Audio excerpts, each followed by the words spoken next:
मोदी संग गृह मंत्रियों का चिंतन शिविर। पुलिसिंग पर पीएम मोदी ने दिया मंत्र। साइबर क्राइम पर क्या बोले प्रधानमंत्री। फेक न्यूज पर दी बड़ी सलाह। अब कानून व्यवस्था किसी एक राज्य के दायरे में सिमटी रहने वाली व्यवस्था नहीं रह गई है। अब अपराध इंटरस्टेट और इंटरनेशनल हो रहे हैं। यानी टेक्नोलॉजी की मदद से एक राज्य में बैठे अपराधी दूसरे राज्य में भयंकर अपराध करने की ताकत रखते हैं। देश की सीमा से बाहर बैठे अपराधी भी टेक्नोलॉजी का जमकर गलत इस्तेमाल कर रहे हैं। इसलिए हर राज्य की एजेंसियों का आपस में तालमेल, केंद्र और राज्य की एजेंसियों का आपस में तालमेल, ये बहुत जरूरी है। साइबर क्राइम हो या फिर ड्रोन टेक्नोलॉजी का हथियारों और ड्रग्स तस्करी में उपयोग, इनके लिए हमें नई टेक्नोलॉजी पर काम करते रहना होगा। अब देखिए, हम 5G के युग में घुस गए हैं।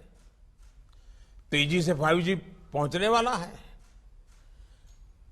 अब 5G के जितने लाभ है, इतनी ही जागरूकता भी जरूरी रहेगी। 5G से facial recognition technology, automatic number plate recognition technology, drone और सीसीटीवी जैसी टेक्नोलॉजी, परफॉर्मेंस में ये कई गुना सुधार होने वाला है। लेकिन हम जितनी तेजी से आगे बढ़ेंगे, जो क्राइम करने वाला वर्ल्ड है उसका भी ग्लोबलाइजेशन हो चुका है, वो इंटरस्टेट हो चुका है, वो भी टेक्नोलॉजी में फॉरवर्ड हो चुके हैं। मतलब हमें उनसे 10 कदम आगे जाना होगा।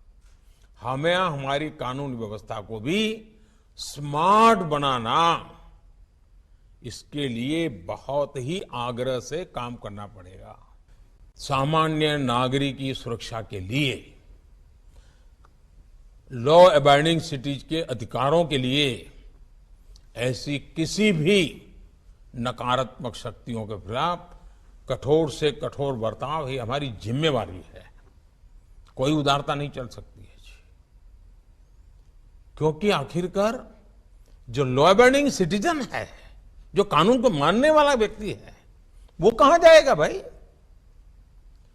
हमारा काम है, और ऐसे 99% सिटीजन वही होते हैं जी। 1% का ही प्रॉब्लम होता है। हमें उन 99 को विश्वास दिलाने के लिए उन 1% के प्रति जरा भी उदारता बरतने की जरूरत नहीं है। साथियों, सोशल मीडिया की शक्ति को हमें काम करके